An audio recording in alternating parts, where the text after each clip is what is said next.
The available surgical options for nulliparous prolapse will be discussed in this video. So welcome to Sai Samarth Gynae classes. This one is Khanna surgery. This is Khanna sling surgery if you can comprehend. तो ये एक sacral promontory है, ये pubic symphysis है, ये uterus का posterior surface है.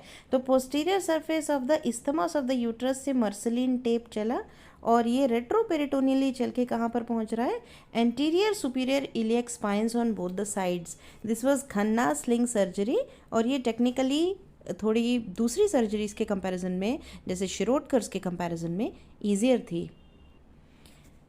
फिर ये शिरोडकर्स स्लिंग सर्जरी है. शिरोडकर की स्लिंग सर्जरी जिसमें उसने posterior surface of the isthmus को पीछे कनेक्ट किया सैक्रल प्रोमोन्ट्री से मर्सलिन टेप की मदद से.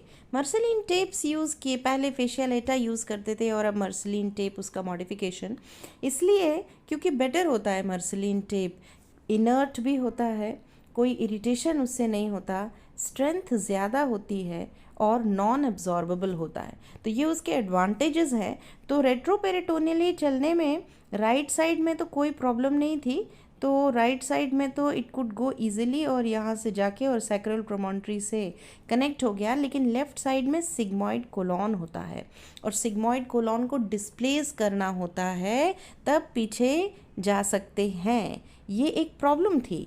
तो सिग्मॉइड मीजोकोलॉन की लेंथ अगर शॉर्ट है तो this was a Contra indicate, it was a relative Contra indication for this surgery.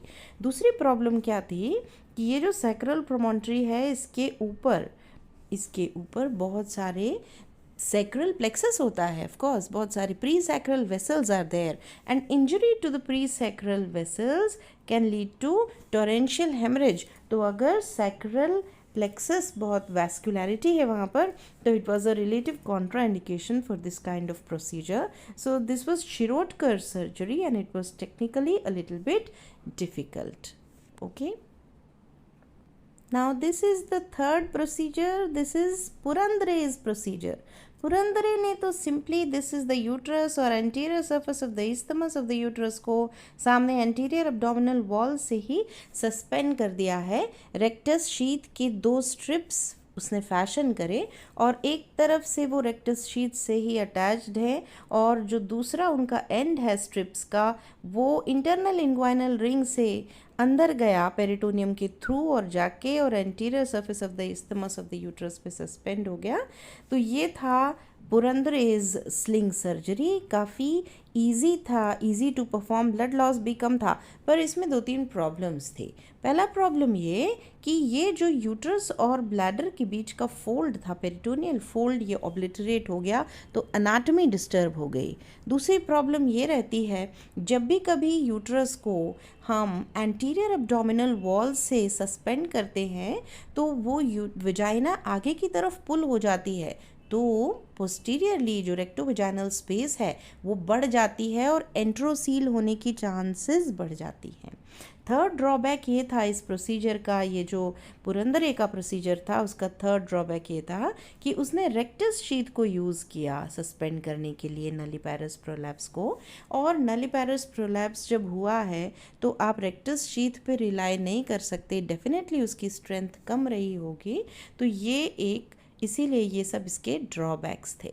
Next surgery is Joshi sling surgery, जिसमें उसने anterior surface of the isthmus of the uterus को मर्सलिन टेप की help से पेक्टिनियल ligament से suspend किया है दोनों तरफ. तो ये पेक्टिनियल लिगामेंट जो है वो सस्पेंशन के लिए यूज़ किए गए हैं and they have been relied upon for suspension of the uterus. This is the Verkud's modification of the Shirodkar sling surgery because as we just talked कि लेफ़्ट साइड में जो सिग्मॉइड कोलॉन है उसकी वजह से मर्सलिन टेप को पीछे लाने में प्रॉब्लम होती है, तो उसने राइट साइड में तो रेट्रोपेरिटोनियल जाके सैक्रल प्रोमोन्ट्री से ही सस्पेंड कर दिया किसको, posterior surface of the isthmus of the uterus को. लेकिन लेफ़्ट साइड में उसने क्या किया, रेट्रोपेरिटोनियल ये जाके और इंटरनल इंग्वाइनल रिंग से के थ्रू जाके और फिर रेक्टस शीथ तक पहुंचकर लेफ्ट साइड को रेक्टस शीथ से सस्पेंड किया था। तो ये वर्कर्स स्लिंग सर्जरी थी। Then there was a Soonawala's modification. Here what he did was, this is possibly a one-sided Shirot curves only. Here posterior surface of the isthmus of the uterus, it is tied to the sacral promontory anterior longitudinal ligament in front of the S1 sacral vertebra. This is Soonawala's sling surgery.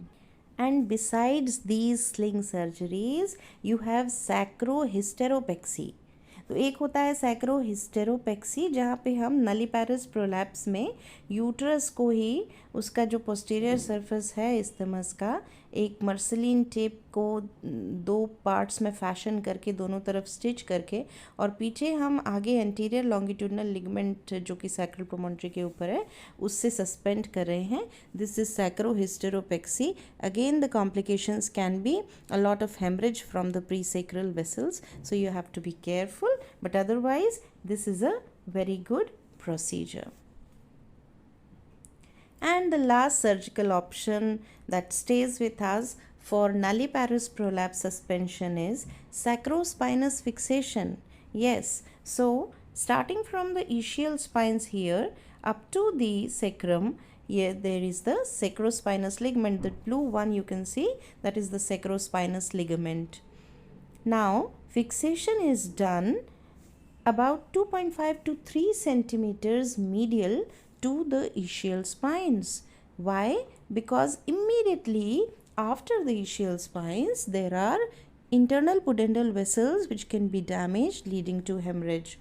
Okay, and also you have nerves, like the sacral plexus is there, so it can also be injured, but that injury to the nerves does not life threatening and it actually recovers over a period of time. So you have to be about 2.5 to 3 centimeters medial to the ischial spines. Thanks for watching. Please do share and subscribe the channel.